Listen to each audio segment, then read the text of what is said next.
السلام عليكم ورحمة الله وبركاته.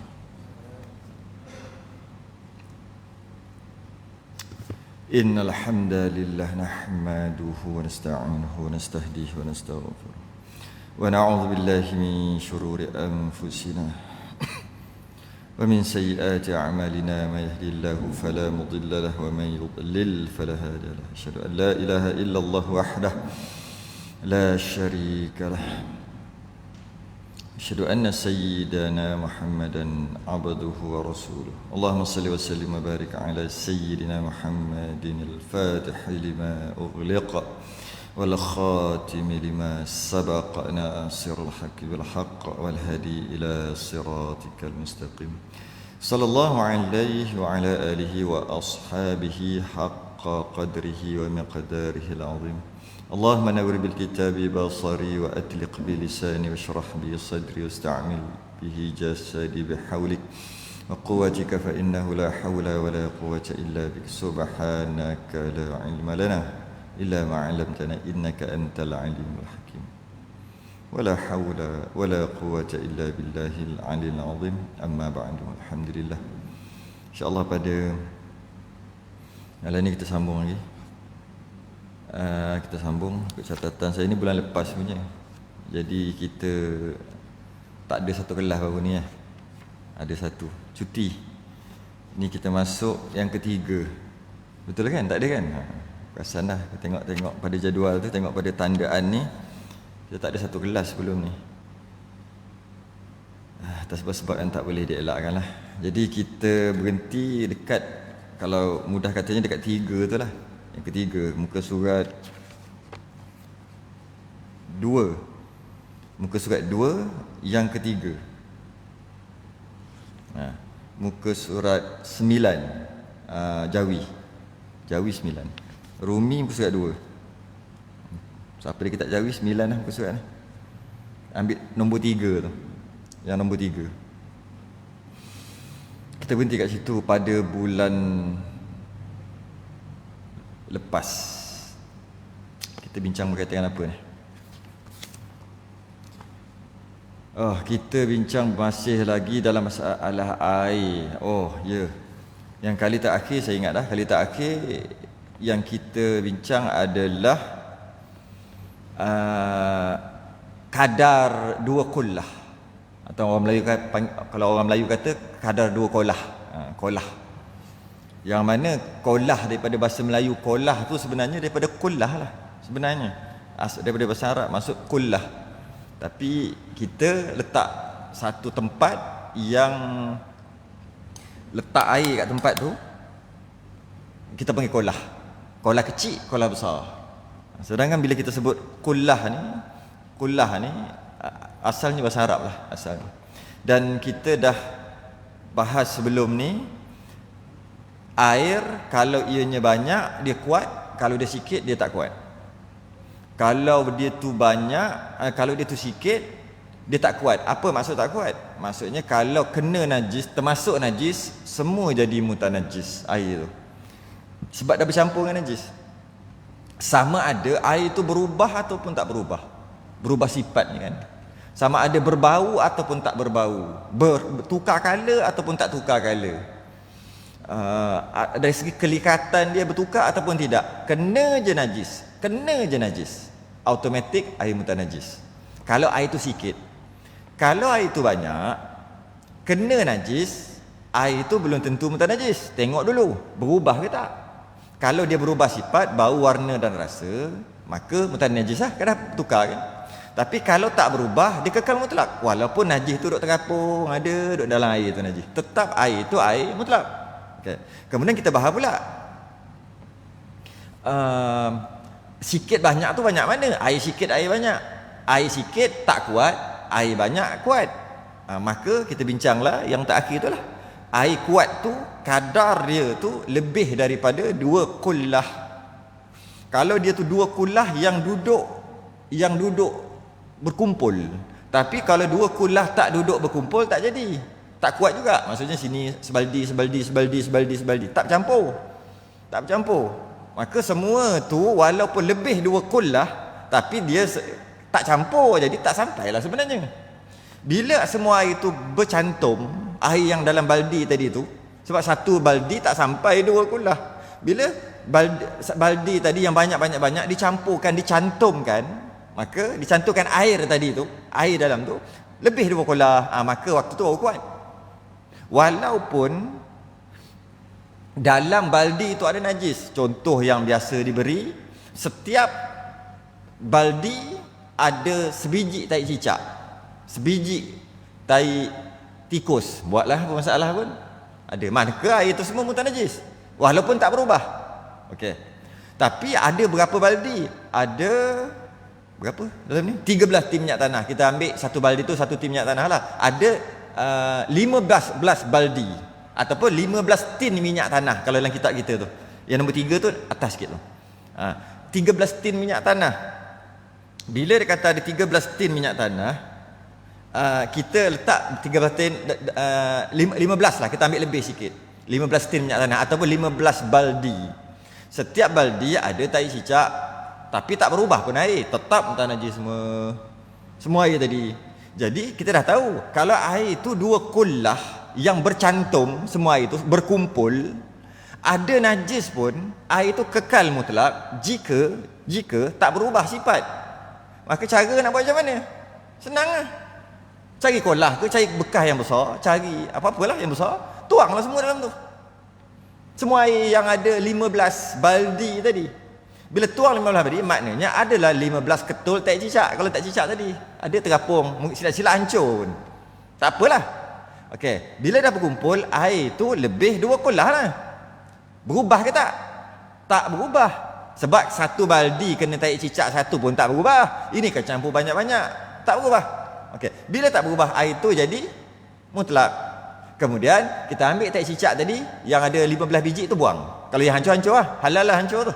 Kalau tak hancur buang. Mana yang nampak buang dah tai cicak. Ambil balik baldi tadi, bubuh balik dalam baldi, dapat balik 15 baldi mutlak.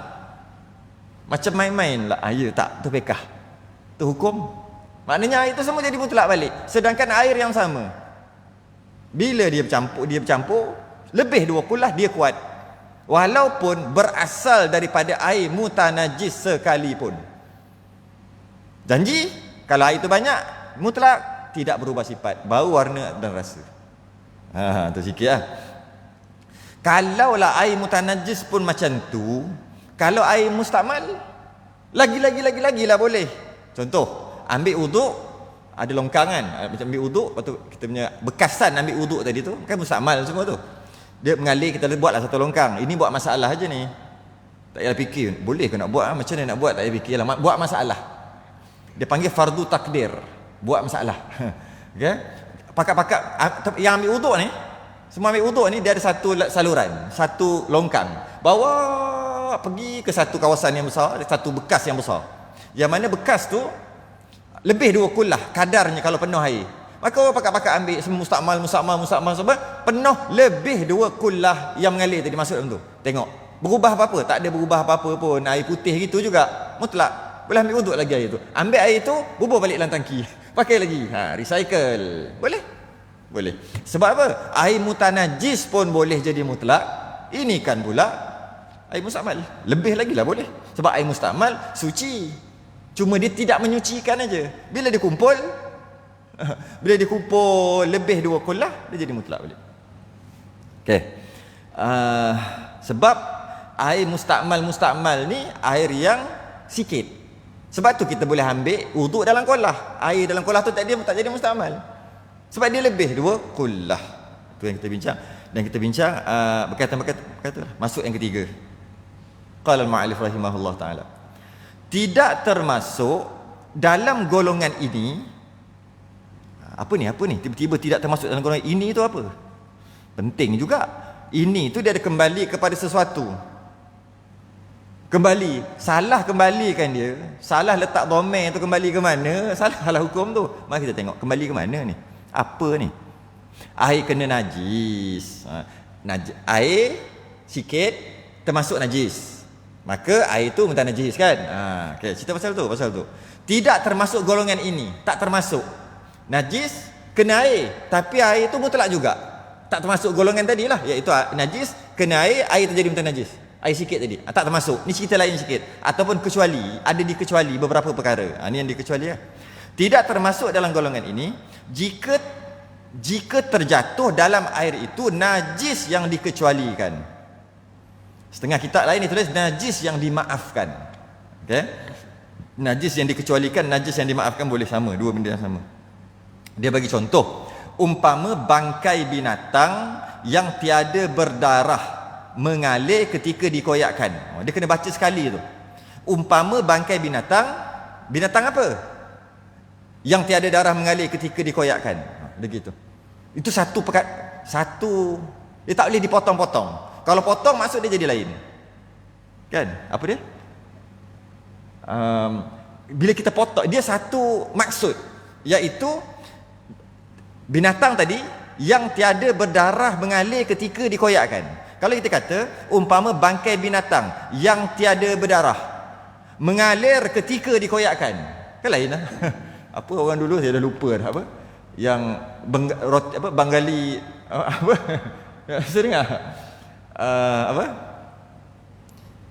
roti Bengali, Allah, saya pun dah lupa dah. Bawa rumah, apa tu? Salah berhenti, dia jadi lain nak cerita dia. Nak cerita roti Bengali yang ada bawah rumah. Saya dah lupa dah, ayat orang tua-tua selalu sebut.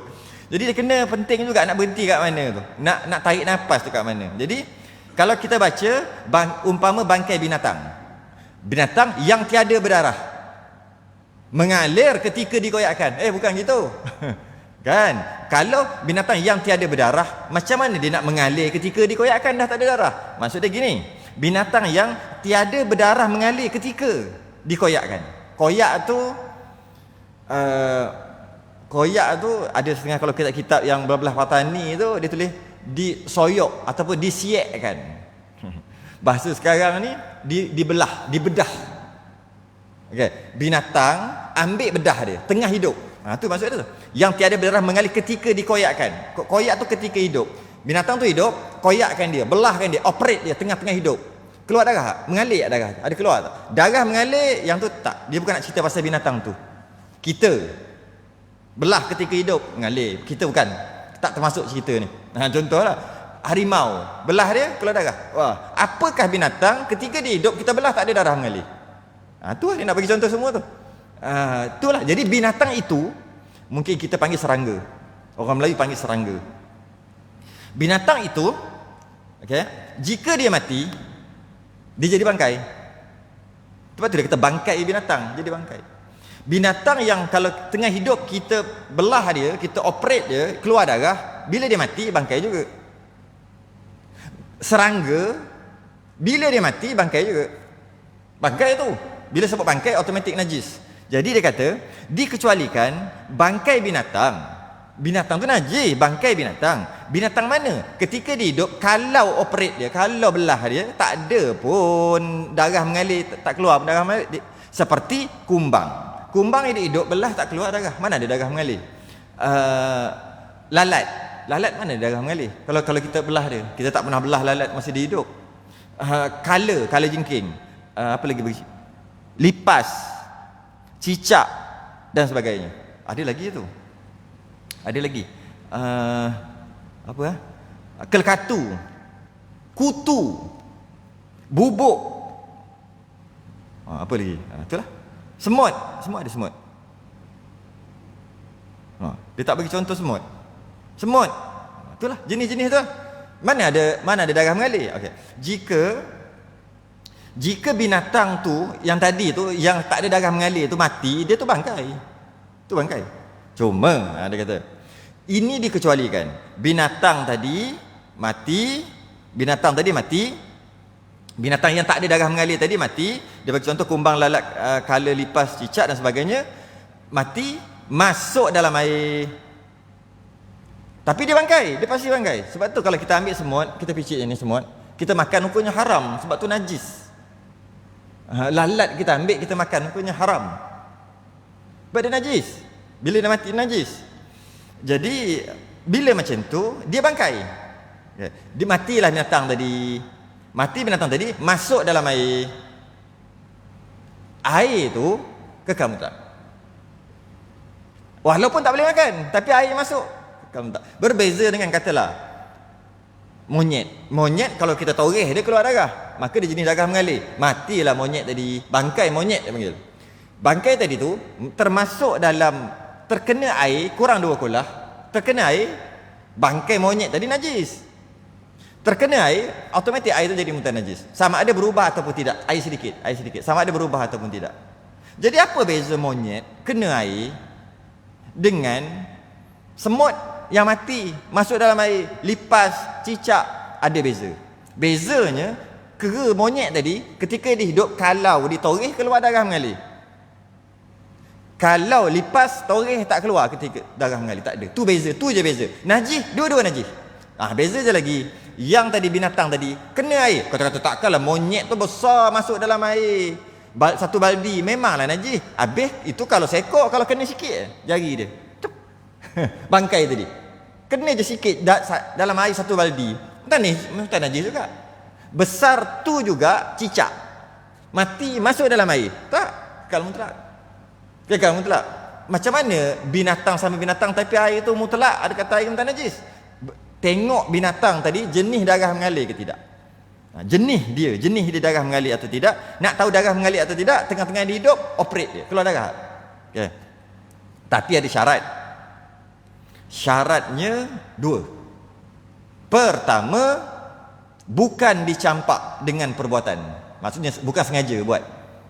Tengok mentang-mentang lah semut tak benar dia, ambil semut dalam air. Ambil, tengok Nescafe sedap ni, boboh lepas tu buang balik. Tak boleh, tak najis. Kalau dia masuk sendiri, maka air tadi tu kekal mutlak. Syarat yang kedua, tidak mengubahkan air itu. Air itu tak berubah. Tak berubah tu maksud tidak berubah dengan binatang tadi.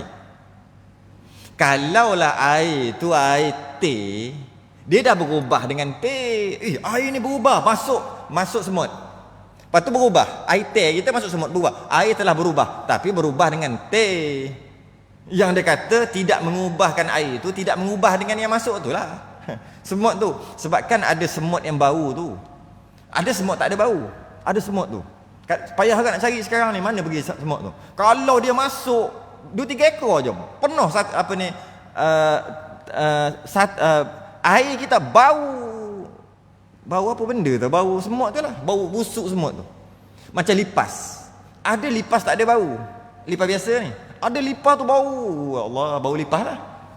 Jadi kalau dia mati masuk dalam air tu berbau, berubah, tak najis lah. Sama ada berubah bau, warna atau rasa.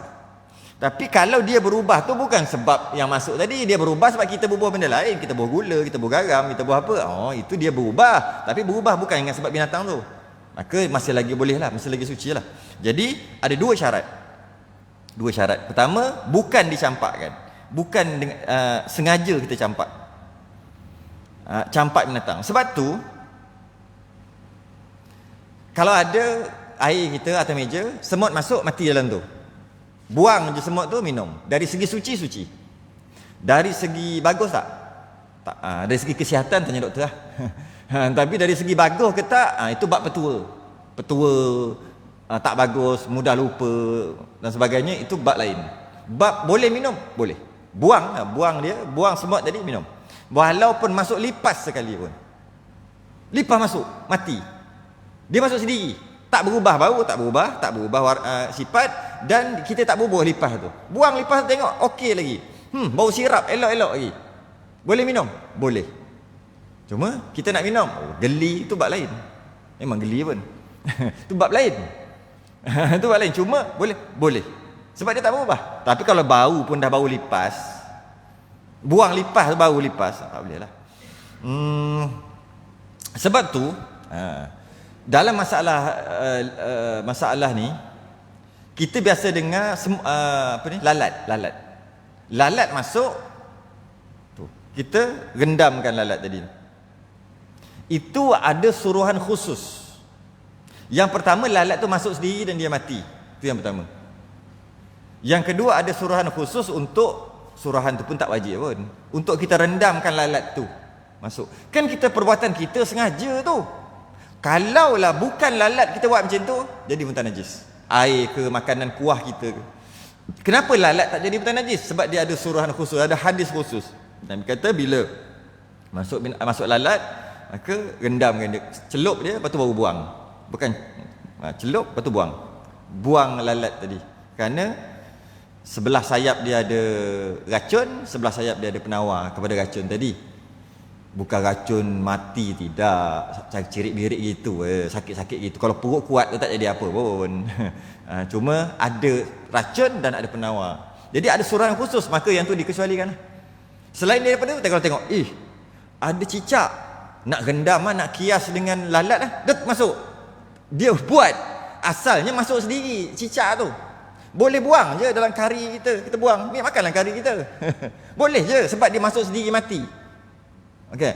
Tapi kita masukkan lagi, kita rendam lagi. Automatik muntah najis, tak boleh makan. Sebab tu dia tak boleh dengan perbuatan. Tak boleh dengan perbuatan manusia. Sebab yang paling banyak berlaku semut. Kena pesan kat orang rumah. Semut dalam gula. Semut dalam gula. Kalau nak buat air, lebih-lebih lagi tahu rumah kita ni jenis banyak semut, ataupun buatlah macam ni, senang buat macam ni je. Amalkan buat gini. Nak buat air tu, masuk gula dulu baru masuk air. Dia sama je. Masuk gula dulu baru masuk air dulu baru masuk gula. Sama tak rasa? Ada beza tak? Macam tak ada beza. Sama beza? Bubuh air, lepas tu bubuh gula. Manis juga. Bubuh gula, lepas tu buah air. Sama je. Jadi amalkan bubuh gula dulu baru buah air. Kenapa? Kalau bubuh gula dulu, kebetulan dalam gula tu ada semut. Biasa ada semut lah. Dia tak kisah semut ke binatang apa-apa lah, ke katu ke apa ada. Tapi kita biasa contoh semut lah. Ada semut dalam gula tu. Kemudian kita buah air. Tengok-tengok timbul seko. Ada orang tak minum terus, tak apalah yang tak nak minum. Cuma bila dia buah air tu, bila buah air, kena gula tadi, semut tadi timbul. Okey. Kalau satu gelas mungkin buang kot. Kalau satu tekor, kalau tekor besar tu, kan? Jadi dia pun cuma ambil je, buang. Boleh tak?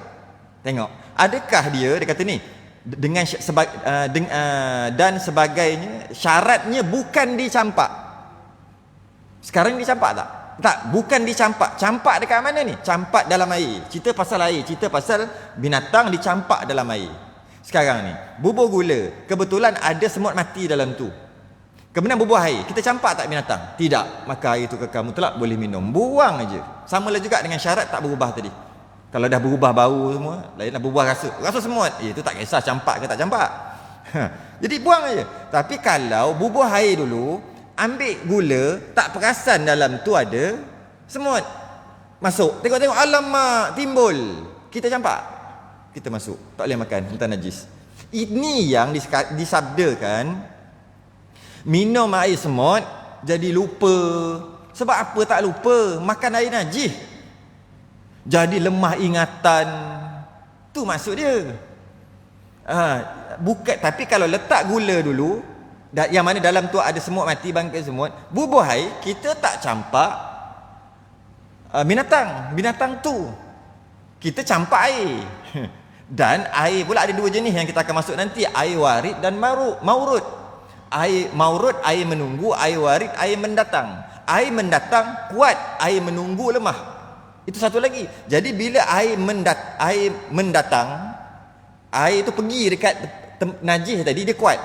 Tapi kalau air menunggu, najis datang dekat air itu lemah. Itu kaedah mazhab Syafi'i. Dan bila kita bubuh gula yang kebetulan ada semut, kita tak sedar tadi tu, kalau tahu tak boleh tak? Kalau tahu pun tak boleh. Ini tak sedar, kita pun bubuh air tu warid, air tu pergi, kuat air tu. Dahlah kuat, kita tak campak binatang. Sebab tu air tu walaupun ada semut, ada apa, ada lipas sekali pun, buang aja, boleh minum. Dengan syarat tak berubah tadi, tak berubah. Kalau tak geli, kalau bak geli apa tu masalah kita. Sebab tu kalau sama juga, kalau kita nak basuh seluar anak kena kencing. Tak kisahlah seluar anak ke seluar siapa-siapa yang kena air kencing, dengan air satu baldi. Ini bukan cucur pakai paip. Kalau cucur pakai paip tu selesai habis, tak payah cerita lah kan. Ni kita cerita air satu baldi ada. Kalau kita bubuh seluar yang kena air kencing sikit tadi tu ke dalam baldi, kita bubuh air. Satu baldi penuh. Maka dan kita angkat je seluar tadi, tengok dah tak ada dah air kencing tadi. Bau, warna, rasa tak ada dah air kencing dekat seluar tadi. Boleh perah jemur. Berbeza dengan air satu baldi duduk sini, kita ambil seluar yang kena air kencing tadi, kita masukkan ke dalam air, automatik semua itu mutanajis. Kenapa? Air itu menunggu, dia lemah. Tadi air itu masuk, kuantiti air itu, liter dia sama aja. Dia tak kira gitu. Itu kaedah air mendatang. Itulah proses mesin basuh yang air datang tu. Bila air datang, sebab tu mesin basuh tak ada masalah sebenarnya. Sebab air itu datang, dia kuat walaupun dalam tu ada najis. Maksud najis tu najis yang tu lah. Kalau najis ketul tu tak boleh juga. Najis ketul ni maksud najis, bila kita masuk tak ada masalah sebenarnya. Tak ada masalah. Jadi macam tu lah. Jadi caranya adalah letak gula dulu. Bimbang takut nanti ada semut. Kecuali memang kita dah warning awal-awal. Ada semut nak mati je memang tak nak minum. Itu kita buang tu bukan sebab najis tak najis, sebab memang kita tak nak lah. Tak nak. Okey. Jadi kat situ. Itu maksud bukan dicampak sendiri, dan jangan lupa dia tidak mengubah air. Kalau mengubah air tak boleh juga. Demikian jua tiada dihukumkan najis, sama juga tak jadi najis. Kalau najis tu kena air tak jadi najis. Macam mana? Demikian juga tiada dihukumkan najis air atau benda yang cair. Saya dah sebut dah sebelum ni. Dalam syarak ada perbezaan di antara air dan cecair. Dalam Melayu dia tak ada beza. Air itulah cecair, cecair itulah air kan. Syarak dia ada beza. Air kelapa hukum syarak bukan air. Dia cecair. Dia kalau dia sebutan dia ma'i, dia ada kat belakang. Ma'un air. Mim alif hamzah tu kan. Dia maksudnya cecair dan air berbeza. Air liur ni yang keluar kita ludah-ludah ni bukan air. Tapi orang Melayu kata air. Itu ada sedikit perbezaan istilah. Air dom itu cecair. Air kencing itu cecair. Itu bukan air. Air daripada 7 sumber tu yang awal-awal kita dah bincang tu. Daripada langit, hujan lah, salji lah, apalah kan. Air daripada dalam, air laut, air sungai, air. Itu air. Tapi kalau selain daripada itu macam minyak, dia adalah cecair. Susu dia adalah cecair. Dia bukan air. Sebab itu yang tepatnya bukan air susu, cecair susu. Jadi orang Melayu dah kata air semua, tak apalah. Cuma nak bagi tahu kat sini, demikian juga tiada dihukumkan najis air atau benda yang cair. Cecair itulah. Kenapa nak diasingkan dua benda tu? Sebab memang asing pun. Orang Melayu je sekali kan cecair dan air. Tiada dihukumkan najis air atau benda yang cair, air atau cecair, dengan sebab masuk najis yang halus. Najis, yakin najis, halus. Najis tu halus tu maksud yang tiada nampak dilihat oleh mata sederhana. Kalau mata orang biasa normal-normal tak nampak najis tu. Kalau orang tu Allah kurniakan dia tajam sikit penglihatan, dia boleh nampak. Mungkin dia boleh nampak. Tapi orang biasa-biasa ni tak boleh nampak. Macam kita-kita ni tak boleh nampak. Dia bukan rabun, orang biasa kebanyakan. Dia tak boleh nampak najis tu, tapi yakin itu najis. Okay.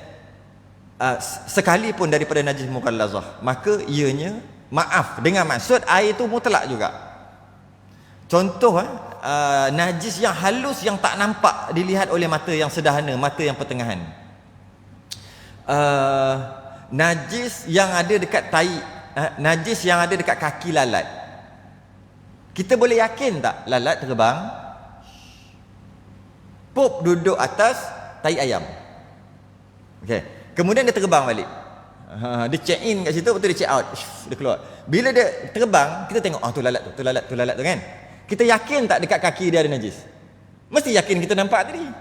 Kalau lalat yang tiba-tiba jumpa, lalat. Ini lalat tai ni, lalat yang hijau tu kan. Oh, mesti kaki dia ada najis. Tak. Masa bila kita nampak kaki dia pergi kat najis? Kita kata mesti itu biasanya. Tapi lalat tadi tu dekat kaki dia, hukum syarak kata suci. Suci. Ada najis? Tak ada. Tapi dia biasa duduk. Adakah nampak kaki dia kena tahi? Tak, tapi dia lalat hijau. Masuk dalam air, contoh kena kat air, dia duduk kat air, kena air. Yang itu suci. Itu bukan maaf tak, itu tak, itu suci. Sebab kita tak nampak pun kaki tu. Kaki dia kena najis. Yang ini kita nampak lalat tu kena kat najis, duduk kat najis, lama pula tu. Duduk, tengok je. Kemudian dia terbang. Okay. Bila dia terbang, kita tengok lalat ni yang tadi. Dekat kaki dia memang kita yakin ada najis. Cuma nampak? Tak nampak mata pertengahan. Okay. Kemudian dia pergi, kita tengok, pop, dia duduk dekat air sirap kita. Air sirap kita penuh ni, duduk atas ni. Pop. Lepas tu nampak air tadi kena kaki dia. Kena kaki dia. Kalau nak kira, yakin dia adalah najis. Dan air tu pun tak najis lah. Kalau mana-mana lalat datang, tak tahu lalat mana ni, tiba-tiba datang, pop duduk sini. Itu suci. Tak ada lah. Tak ada nak kata, entah kaki dia kena. Tak ada. Kita tak tahu, tak ada. Yang ini memang kita real nampak. Pop. Okay. Sekarang air tu adakah mutanajis ataupun tidak? Tidak. Sebab air itu kekal suci. Sebab najis tu tak dapat dilihat dengan mata. Walaupun kita yakin kaki dia tadi kena najis. Macam tu lah. Macam tu. Contoh lagi lain. Apa? Najis yang tak nampak mata. Kucing pandai tanam najis. Kan? Tapi kucing pernah basuh berak? Tak ada. Dia tak pergi cari toilet basuh, cebok, tak ada. Jadi dekat punggung dia, yang ni yang tak ada najis tau. Kalau yang ada tergantung kat bulu dia, itu memang ada najis. Ataupun ada kuning-kuning, itu memang dah ada. Itu tak boleh cerita dah, kena air mutan najis air tu. Ini yang cantik, elok aja punggung dia tu. Tak nampak pun najis. Tapi kita tahu tak kat situ ada najis? Sebab kita tahu kucing ni mana basuh berak. Dekat kaki dia tu. Kucing tak pakai kasut, masih dia gali nak kambuh tu kena. Kita tahu dekat kaki dia pasti ada najis, dekat punggung dia pasti ada najis. Tapi kita tak nampak ni. Kalau ada memang kuning kat situ, itu tak payah ceritalah, kena air minta najis terus. Okey, bila kita tahu macam tu, tiba-tiba kucing kita ni masuk dalam air. Bila sebut air, kurang 2 kolah lah. Masuk dalam air, ataupun ni air satu jug ke, dia bila buat gitu, tangan dia, ataupun dia memang masuk terus ke, kenalah punggung dia kat situ. Kalau nak buat cerita lain, mungkin satu baldi, dia tengok air tu macam menarik, dia terjun dalam baldi tu, betul dia keluar, punggung dia memang masuk dah dekat dalam air tu. Atau buatlah contoh macam mana pun, kita buat sup satu kawah, buatlah contoh apa pun, kucing tengok best je, dia masuk, dia lompat masuk, tengok-tengok panah, dia lompat keluar balik, punggung dia dah tenggelam. Point dia kat situ. Okay. Adakah suci? Sekarang ni kat punggung dah ada najis tak? Tak ada tu, masuk tak nampak. Tapi hakikatnya ada. Nampak tak dengan mata? Tu maksud dia. Tidak apa? Yang halus yang tiada nampak dilihat oleh mata. Maka kalaulah najis yang halus yang tak dapat dilihat oleh mata biasa, kalau pakai kantar pembesar mungkin nampak, maka air tadi suci. Air sirap tadi suci. Kuah sop tadi suci, walaupun dia dah masuk dalam tu. Suci. Boleh makan? Boleh. Bezanya pula, kalau kucing dia duduk atas orang ketengah semayang, kita tengah semayang, dia duduk atas kita, dalam keadaan sama jugalah, tak nampak najis. Kalau ada najis tu memang batal lah kita kena buang dengan segera. Tak ada pun. Dia duduk atas kita tengah semayang, dia duduk, kita kena buang dengan segera. Kalau tidak, batal semayang kita. Sebab apa? Sebab dia tak pernah basuh berak kan. Tapi tak nampak najis. Walaupun tak nampak najis, dia tak boleh duduk atas orang semayang, sebab dia tak pernah basuh berak. Kalau kena air, maaf bagi air. Dekat orang semayang tak maaf. Nampak dia ada sedikit perbezaan kat situ. Okey, bab apa? Semut tadi. Bab semut, bab nyamuk ke yang masuk dalam air tadi kan, dia masuk sendiri, tak berubah apa semua, air tu kekal suci kan. Okey, air tu kekal suci. Semut tu kalau ada dalam poket, semut yang mati tadi, sembahyang tak sah. Air memang suci. Semut tadi di dalam air, bangkai semut dalam air, kita kata air tu suci, buang je semut. Kita ambil semut, kita buang dalam poket. Semut mati tadi, air ni memang suci. Kalau nak minum boleh. Tapi kita sembahyang tak sah sebab ada semut. Dengan air, dia maaf bagi air. Tapi bagi semayang dia tak maaf. Bagi semayang tak maaf. Macam tu juga dalam masalah tadi. Kucing memang maaf. Duduk atas orang tengah sembahyang, batal sembahyang orang. Tapi kalau dia masuk dalam air, air tu kekal suci. Dengan syarat sama tadi, tak ada najis kat situ. Kalau ada pun najis yang tak boleh dinampak dengan mata kasar, mata biasa, maka maaf. Kalau nak lagi berat lagi, tikus. Tikus sama juga. Tikus masuk dalam kuah kita, masuk dalam kari kita, tikus tu. Masuk dalam air. Sebab apa saya kata kuah? Kuah tu mewakili cecair. Sebab ada santan apa? Masuk dalam air, tu mewakili air. Masuk dalam air, yang kurang 2 kolah. Masuk. Bergenang, pusing. Lagi. Bila macam tu, adakah suci? Suci. Walaupun samalah. Kita tahu tikus ni binatang kotor. Ada nampak najis dia? Kat punggung? Tak ada.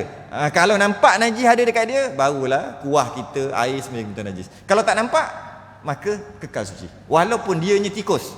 Dengan syarat, tikus tu hidup lagi lah dia masuk. Masuk. Okey. Apa lagi? Dia bagi satu contoh lagi yang mughallazah. Mughallazah. Sekalipun daripada najis mughallazah. Macam mana najis mughallazah nak masuk dalam air? Ada, kita tahu dekat tepi jalan ke mana ke, tepi hutan ke, tepi rumah kita ke, ada lopak air. Ada lopak air dan babi selalu berkubang kat situ. Gitulah kot. Selalu berkubang kat situ. Pada hari itu babi tak ada kat situ. Tak ada. Air tu ada. Kita tengok hari-hari ada, tapi pada hari tu tak ada. Bagaimana tu? Okay, tak ada. Kemudian kita lalu terpercik air tu. Kena dekat kita. Adakah wajib basuh dengan air tanah? Tak wajib basuh. Macam tu lah kot contoh dia. Tak wajib basuh. Air tu pula terkena pula kalau kita bawa air satu baldi, kita bawa air mutlak satu baldi. Mengecik air tadi tu dalam baldi tu. Mutlak. Tapi kalau babi tu ada kat situ tengah berkubang, mengecik, itu tak boleh. Itu mutan najis. Malah mughallazah. Ini dia dah tak ada kat situ. Tapi kita tahu aja. Ini najis ni. Bila najis? Semalam. Semalam ada berkubang. 3 hari lepas nampak ada berkubang. Tapi mestilah itu juga. Tak ada mesti lah. Tu semalam. Hari ni terpercik. Maaf. Walaupun terpercik dekat kita, maaf. Terpercik dekat dalam air juga, maaf. Yang tak maaf, dia tu ada kat situ tengah berkubang, mengecik kat situ. Itu tak maaf lah. Itu kena basuh dengan air tanah. Itu ada kata. Demikian juga tiada dihukumkan najis air atau benda-benda yang cair dengan sebab masuk najis yang halus, yang tiada nampak dilihat oleh mata yang sederhana sekalipun daripada najis mughallazah. Adapun air yang banyak tu lebih 2 qullah, tidak jadi mutanajis dengan sebab masuk ke dalamnya benda najis. Kalau air itu banyak, masuk benda najis, tak jadi mutanajis lagi. Saya sebut awal-awal tadi. Melainkan jika berubah, melainkan air tadi yang lebih 2 qullah tu berubah. Berubah apa? Bau, rasa dan warna. Dalam kitab kita, dia tak ada cakap pun melainkan najis tu telah hilang. Tak ada pun ni. Ada? Mana ada? Ada pun air yang banyak, 2 qullah atau lebih, tidak jadi mutanajis, air itu kekal mutlak dengan sebab masuk ke dalamnya benda najis. Kalau itu banyak masuk benda najis, air itu tak jadi mutanajis. Tak jadi. Melainkan kalau berubah baru jadi najis. Berubah bau, rasa dan warna. Dia tak sebut pun melainkan setelah najis itu hilang. Setelah dibuangkan najis itu tu yang ketul tu. Tak ada. Maknanya kita dapat faham kat sini, bila air lebih 2 qullah masuk najis, air itu kekal mutlak jika tak berubah. Jika berubah air itu mutlak najis. Jika tak berubah, air itu mutlak. Tak berubah tadi walaupun ada najis itu. Walaupun najis itu ain tu ada. Walaupun mughallazah sekalipun. Jadi air yang lebih 2 qullah tidak akan menajiskan. Kalau masuk najis, sama ada najis tu, dia tak sebut najis ni, najis tu cecair ataupun pepejal. Jenis cair masuk mukhalid mujawir yang kita bincang sebelum ni. Najis jenis cair, air kencing tu masuk prop, hilang air kencing, hilang. Okey, Adakah air itu jadi muntah najis?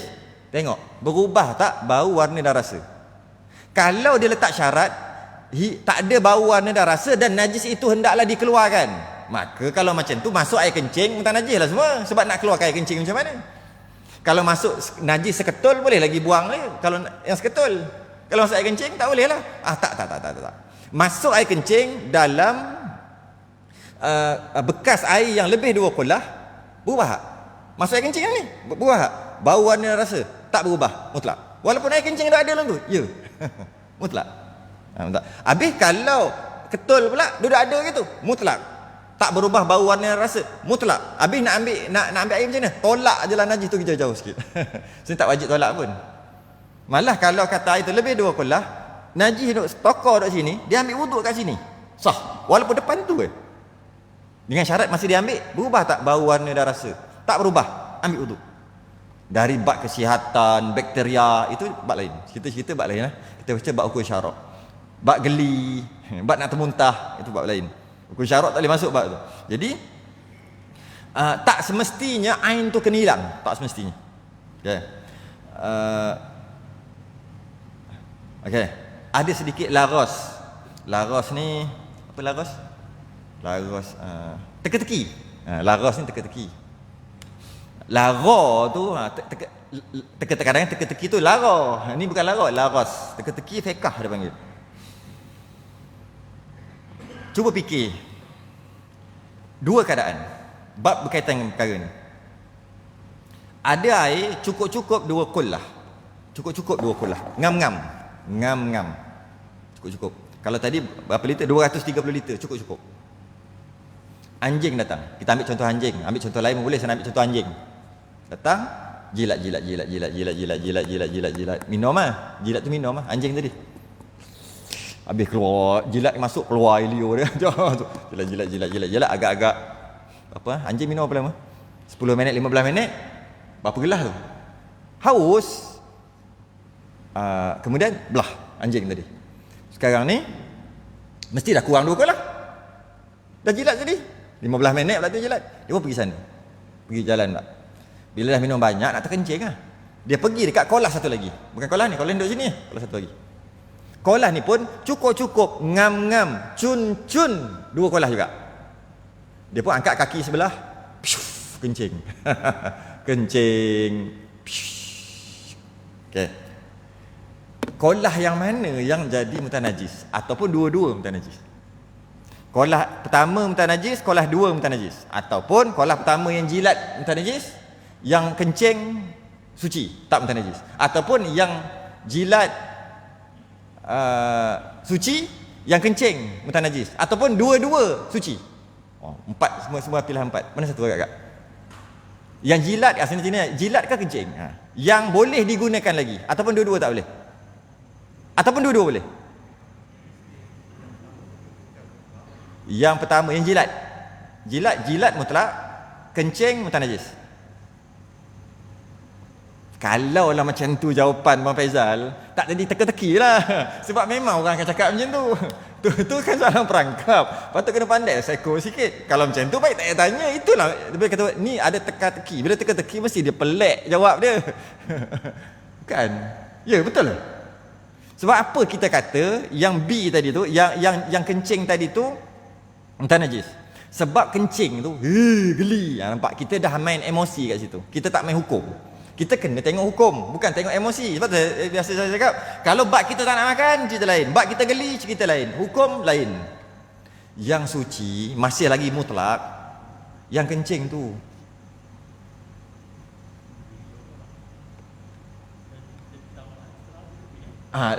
bukan masalah lebih tu. Masalahnya pertama, yang dijilat cukup 2 kolah. Bila dijilat kan dah kurang 2 kolah. Bila air kurang 2 kolah, kena lidah, kena ke anjing, kan muntah najis. Macam mana pula kata suci? Sebab dah kurang sikit. Sikit je kurang pun, segelah pun kurang, tak cukup 2 kolah. Satu. Dalam masalah dia kencing, air cukup 2 kolah. Bila dia kencing makin kurang ke makin banyak? Makin banyak. Okey. Bila makin banyak, maksudnya 2 kolah jugalah, tak berkurang 2 kolah. Air nak jadi muntah najis, dia kalau terkena najis, dia kena berubah kan? Bau, warna dan rasa. Tak berubah bau, warna dan rasa dengan kencing anjing sikit tu tak berubah. Dan tak diwajibkan buang najis. Awal-awal lah tadi. Tak buang, tak perlu buang najis tu. Sama ada dia seketul pun tak perlu buang, dia cair pun tak perlu buang. Dengan syarat bau, warna dan rasa tak berubah, maka air itu kekal mutlak. Nampak logik kita dengan hukum syarak kadang-kadang dia current. Tak kena. Sayyidina Ali kata, kalaulah agama ni ikut cerdik aku, sebab Sayyidina Ali ni cerdik, pintu gerbang ilmu, Nabi perbendaharaan ilmu, Sayyidina Ali pintu dia. Hebatnya dia. Orang bagi satu soalan, dia boleh jawab soalan itu dengan jawapan yang berlainan, berpuluh-puluh. Seorang tanya soalan yang sama, dia jawab yang lain, jawapan berlainan. Hebatnya Sayyidina Ali. Dia kata, secerdik-cerdik aku, kalau ikut kepala otak aku yang cerdik ni, dia kata, aku akan sapu khuf bawah, kat bawah. Kalau siapa pernah mengaji bab khuf, khuf ni yang pakai dia macam stoking kulit tu, bila ambil wuduk, kalau dah batal ambil wuduk, tak payah pecat khuf ni.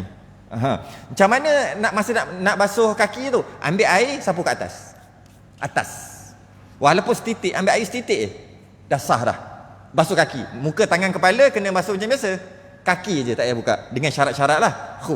Sayyidina Ali kata, kalau ikut cerdik aku akan sapu kat bawah, bukan sapu kat atas. Tapi hukum syarak dia tak ikut kepala kita. Sebab kat bawah kita duduk jalan, duduk kotor tu, kenapa duduk sapu kat atas? Logiknya masa nak ambil wuduk, sapu kat bawah lah air tu, bukan sapu kat atas. Itu logiknya. Tapi hukum syarak tak ikut. Kalau ikut kepala kita, kenapa pula setelah kentut kena basuh muka, tangan, kepala, kaki, kena ambil wuduk? Logik akal kita, kalau kentut basuh punggung. Bagaimana basuh punggung tak kentut? Itu logiknya, basuh situ. Tapi hukum syarak tak ikut. Apa hikmah kentut kena ambil wuduk? Walaupun tak, kalau mandi wajib kena ambil kalau berjunub kena mandi wajib. Dia ada macam, adalah connection, boleh terima lah dari segi akal kan. Kering pada haid mandi, kering pada nifas mandi kan, adalah kan, kotor gitu gini kan. Tapi kalau wuduk, kalau kentut, kenapa kena ambil wuduk? Kalau kencing, buang air kecil, ambil wuduk, okey lagi lah, sebab ada najis kan, boleh lah. Kita kata walaupun nak basuh tempat lain, tapi boleh lah. Tapi kalau kentut, kenapa nak ambil wuduk? Nampak logik tu tak boleh, tak sampai. Kadang-kadang kita cari jumpa, kadang-kadang kita cari tak jumpa. Kenapa? Bab kentut tadi, antara hikmah dengan kentut, walaupun tak masuk akal kita lah, kita kata tak kena dengan kecerdikan kita, kentut pergi ambil wuduk, macam tak kena kan. Lepas dipikir-fikir kan, antara hikmah kentut tu akan membatalkan wuduk dan kena ambil wuduk, supaya dapat menjaga keharmonian. Lebih-lebih lagi dalam masjid. Kalaulah kentut tak batal, agak je nah. Berbalah-balah pantun. Sana pom, oh kuat, siap kau, sini pom, sini nyenggeng, sana luar nyenggeng nak keluar. Kalau dan berlaku pencemaran bau di masjid, peduli apa? Tengah sujud, tengah rukuk, tengah tak kira, dan kita takkan jaga, menyebabkan rosak. Itu antara hikmah. Setelah fikir, kalau kita tak fikir, kita tak sampailah tahap tu. Jadi macam itulah. Jadi dalam teka-teki tadi, jadi maknanya kita kadang-kadang tengok, kencing, air kencing, tapi tak berubah, maka kekal mutlak. Ni dia jilat ni taklah berapa geli sangat nak bandingkan kencing, tapi air itu adalah mutanajis, tak boleh guna dah, kerana dia dah kurang 2 kul lah. Soalannya, macam mana nak gunakan balik air yang air pertama yang kurang 2 kulah yang jadi mutanajis? Macam mana nak guna balik? Ambil je, cukup dah, cukup, suci balik. Lepas tu, lepas dah mutlak balik, ambil balik segelas, dia kurang balik, kan mutlak. Ambil air, tuang, cukup 2 kulah ataupun lebihkan sikit, untuk puas hati lebihkan sikit. Lepas tu ambil balik air, ni air aku, ambil balik, bubuh balik dalam ni, aku punya air tu kurang balik lah, mutlak. Tapi tak 2 kulah lah, tapi mutlak. Senang aja, bukan susah. Jadi sebab apa, jadi kalau kita nak faham macam tu, kita boleh faham juga dengan air telaga. Ni kat kampung-kampung dulu ada air telaga. Kadang-kadang air telaga tu sikit. Air telaga tu sikit dan masuk najis. Lembu berak ke apa. Maka air tu busuk. Air tu walaupun dia air telaga, pertama dia berubah. Dia dah berubah dengan tahi lembu. Cara untuk kita nak bagi dia jadi suci, pertama kita biar je tahi lembu dalam tu sehingga dia mendap. Setelah dia mendap, air kat atas tu berubah tak bau, warna dan rasa? Tak berubah. Tengok pula, air telaga tu lebih tak 2 kolah? Lebih, suci. Kalau lebih, suci. Walaupun dekat bawah dia ada tahi lembu yang mendap tadi. Kalau kita ambil jatuhkan kita punya tu, dia pun naik. Tak boleh balik lah. Dah naik lah. Slow-slow. Kalaulah air tadi tu kurang 2 kolah, air telaga tadi kurang 2 kolah dan ada najis, setelah kita biarkan dia mendap, masih lagi muntah najis air tu sebab kurang 2 kolah. Macam mana nak sucikan dia? Tambah air. Ambil air pipe ke air sungai mana-mana, tambah penuh. Lebihlah 2 kolah. Bila lebih 2 kolah, masih lagi ada najis yang banyak ni, tunggu dia mendap. Setelah dia mendap, ambil air, berubah tak bau, warna dan rasa? Tak berubah. Maka suci. Jadi maknanya kalau bukan air tu najis, maka dia jadi najis selama-lamanya, tidak. Sebab tu orang Singapura buat new water. Orang Singapura buat new water, air loji tu. Dia ambil, cuma katanya tak buat minum dia buat benda lain. Air new water, air loji tahi tu, dia proses jadi lebih berkhasiat daripada air mineral kita. Macam berani 50 sing dollar. 50 sen, bukan sing, 50 sen Singapore dollar. Sebotol besar. Tapi dia rasanya dia tak buat untuk minum maksudnya. Dia buat benda lain. Cuma teknologi dia orang boleh buat. Jadi boleh ke suci? Boleh. Kenapa pula tak boleh? Kalau kena pada syaratnya.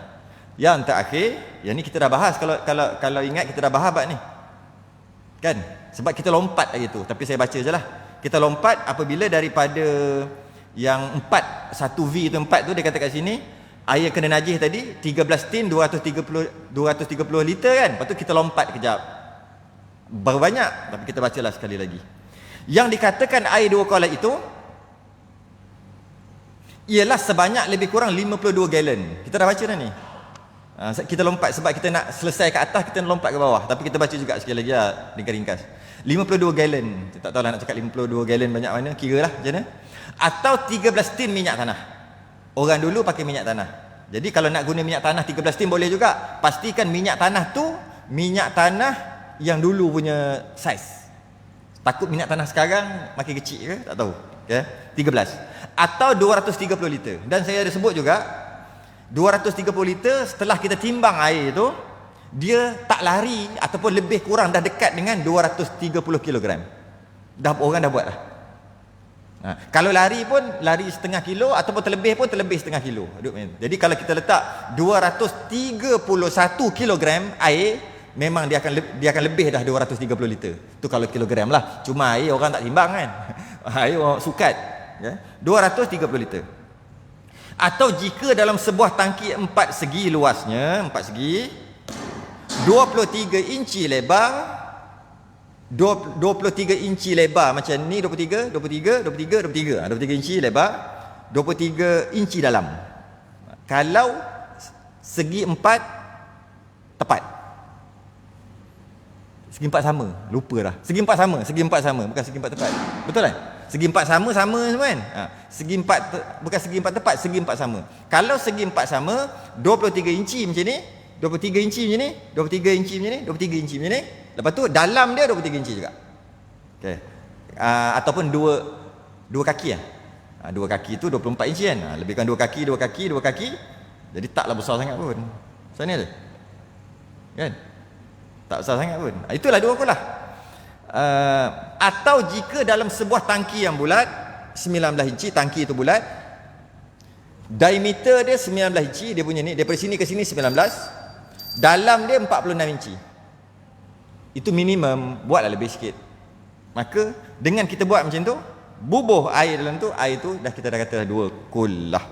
Pada mazhab Hanafi, air yang banyak bukan tengok 2 kolah saiz tadi, bukan. Air yang banyak, letak air banyak, gerak kat sini. Buat gini. Kan? Buat gini. Air belah sana, ujung sana gerak. Kalau tak gerak, air tu banyak. Kalau gerak, air tu sikit. Nampak? Mazhab Hanafi lain pula. Banyak dia.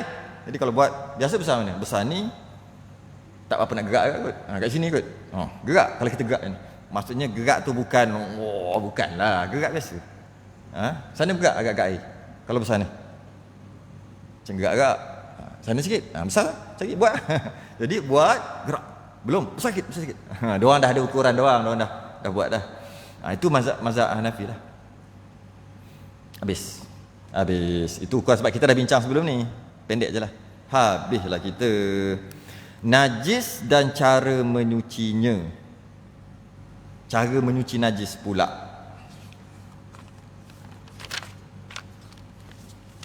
Kita berhenti muka surat 3. Jawi muka surat 10. Tangguh dulu.